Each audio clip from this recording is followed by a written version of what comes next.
వెలుగు దినపత్రికలో ఉన్నటువంటి వార్తల్ని ఒకసారి చూద్దాం. స్టూడెంట్ వీసాల్లో అమెరికా కోత, F1లను భారీగా తగ్గిస్తున్న అగ్రరాజ్యం. 2023-24లో మీరేమనుకుంటున్నారు గెలిచేది? ఇప్పుడు ఏంది? గుజరాత్ పంజాబ్. మీరేమనుకుంటున్నారు? గుజరాత్ గెలుస్తుందా, పంజాబ్ గెలుస్తుందా? ఇక మీరు కామెంట్ రూపంలో తెలియజేయండి.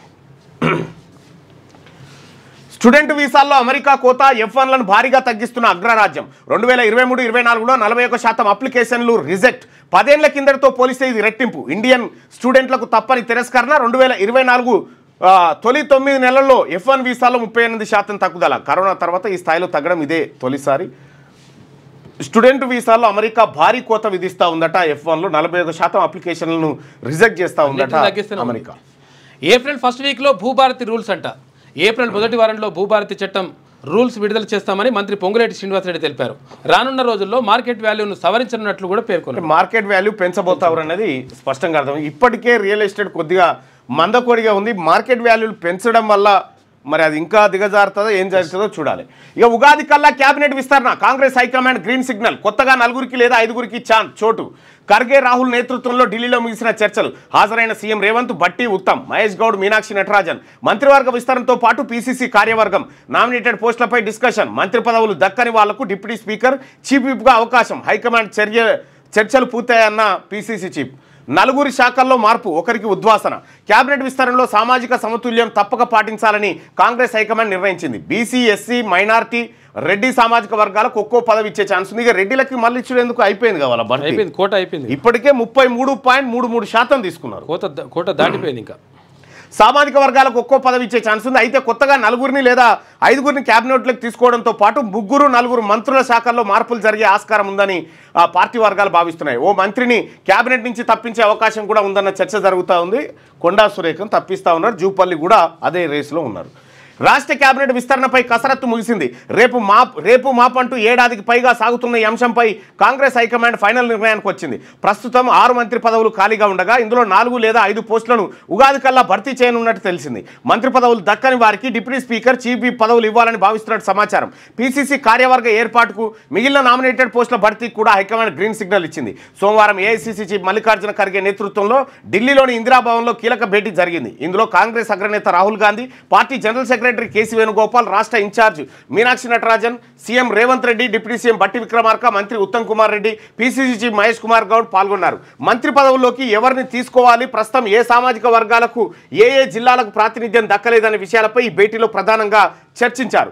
2 గంటల పాటు భేటీ. హైకమాండ్ ఆదేశాల మేరకు సోమవారం సాయంత్రం CM Revanth Reddy, deputy CM బట్టి, మంత్రి ఉత్తమ్, పీసీసీ చీఫ్ మహేష్ కుమార్ గౌడ్ ఢిల్లీకి వెళ్లారు. నేరుగా ఏఐసీసీ హెడ్ ఆఫీస్కు ఇందిరాభవన్కు చేరుకున్నారు. అక్కడ జరిగినటువంటి చర్చలో మంత్రివర్గ విస్తరణ 5 లేదా 6 కొత్తగా తీసుకొని ఒకరికి ఉద్వాసన బలికి, 5 తీసుకొని ఒకరికి ఉద్వాసన బలికి 2 ఖాళీగా పెడుతున్నట్టుగా తెలుస్తూ ఉంది. అయితే ఇక్కడ ఉత్తమ్ కుమార్ రెడ్డి పోస్ట్కి ఏం డిస్టర్బెన్స్ లేదు, రేవంత్ రెడ్డి పోస్టుకు డిస్టర్బెన్స్ లేదు, పొంగులేటి పోస్టుకు డిస్టర్బెన్స్ లేదు, ఆ తర్వాత కోమటిరెడ్డి వెంకటరెడ్డి పోస్టుకు కూడా డిస్టర్బెన్స్ లేదు. బీసీ సామాజిక వర్గానికి సంబంధించినటువంటి కొండా సురేఖనే తీసేయాలని చెప్పి పట్టుబట్టినట రేవంత్ రెడ్డి అక్కడ. సరే చూద్దాం, అది అయిన తర్వాత దాని గురించి మాట్లాడుకుందాం.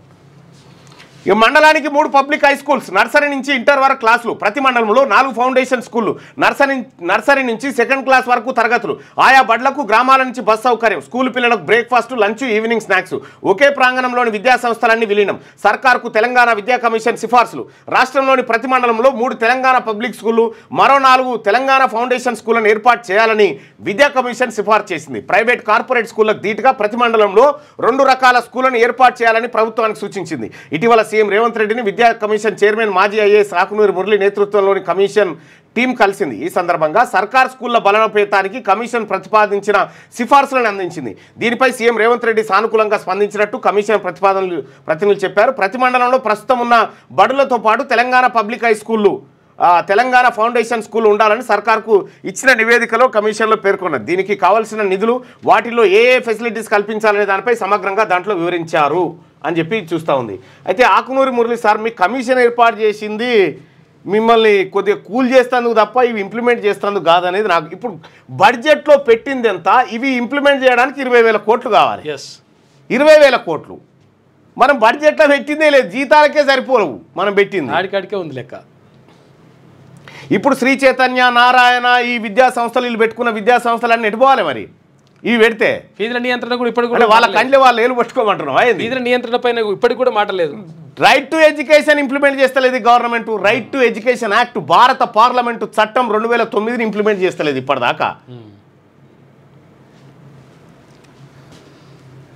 అసెంబ్లీలో 3 బిల్లులు. అసెంబ్లీలో సోమవారం 3 బిల్లులను మంత్రులు ప్రవేశపెట్టారు. ఇక అవయవ మార్పిడి బిల్లుతో పాటు Telangana municipality amendment bill, Panchayati Raj సవరణ. అసెంబ్లీలో అవయవ మార్పిడి బిల్లు పెట్టిండ్రు, ఆడనే మంత్రుల మార్పిడి బిల్లు పెట్టి వచ్చిండు అంతే రేవంత్ రెడ్డి. ఎక్కడికక్కడ నడుస్తుంది. ఇక పంచాయతీరాజ్ సవరణ బిల్లును కూడా మంత్రులు అసెంబ్లీలో ప్రతిపాదించినట్ట. రైట్గా చర్చలు ముగిశాయి. పీసీసీ చీఫ్ త్వరలోనే కేబినెట్ విస్తరణ ఉంటుందని, దీనిపై పార్టీ హైకమాండ్ నిర్ణయం తీసుకుంటుందని పీసీసీ చీఫ్ మహేష్ కుమార్ గౌడ్ చెప్పారు. మంత్రివర్గ కూర్పు, పీసీసీ కార్యవర్గం, రాష్ట్ర ప్రభుత్వం అమలు చేస్తున్న వెల్ఫేర్ స్కీమ్లు, ఇతర అంశాలపై పార్టీ పెద్దలతో చర్చించాం.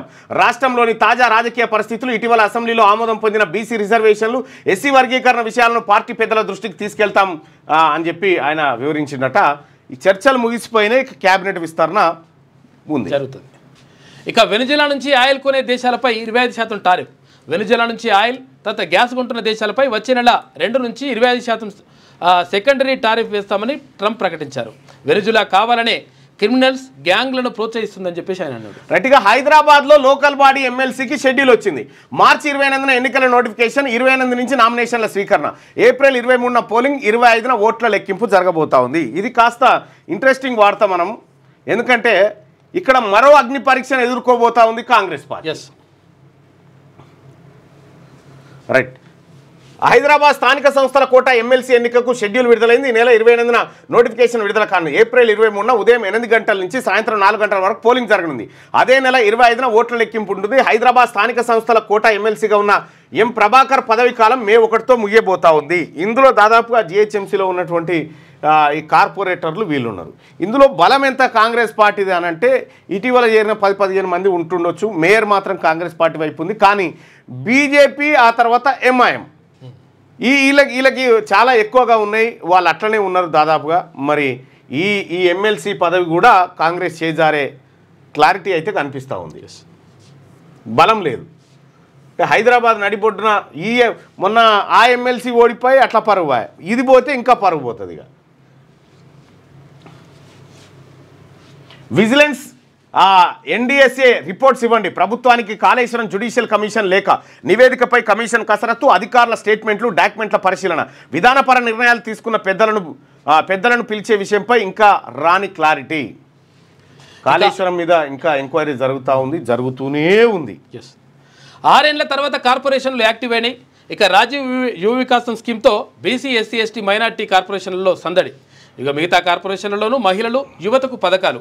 గతంలో ఎలాంటి స్కీములు లేక ఆఫీసుల్లో స్తబ్దత, ఖాళీగా కూర్చొని వెళ్ళిన అధికారులు, ఉద్యోగులు. రాష్ట్రంలో 6 ఏళ్ల తర్వాత కార్పొరేషన్లు యాక్టివ్ అయ్యాయి. మొన్నటిదాకా BC, MBC, SC, ST, minority corporation, federation ఆఫీసులు ఎలాంటి స్కీములు లేక స్తబ్దుగా ఉండగా, ఇప్పుడు సర్కార్ కొత్త స్కీములు ప్రకటించడంతో అధికారులు, సిబ్బంది అలర్ట్ అయ్యారు. ఏళ్లుగా ఖాళీగా కూర్చొని వెళ్ళిన అధికారులు ఎట్టకేలకు విధులు మొదలుపెట్టారు. రాష్ట్ర ప్రభుత్వం ఇటీవల రాజీవ్ యువ వికాసం స్వయం ఉపాధి పథకాన్ని ప్రకటించింది. దాదాపు 5 లక్షల మంది నిరుద్యోగ యువతకు సబ్సిడీ అందించనుంది.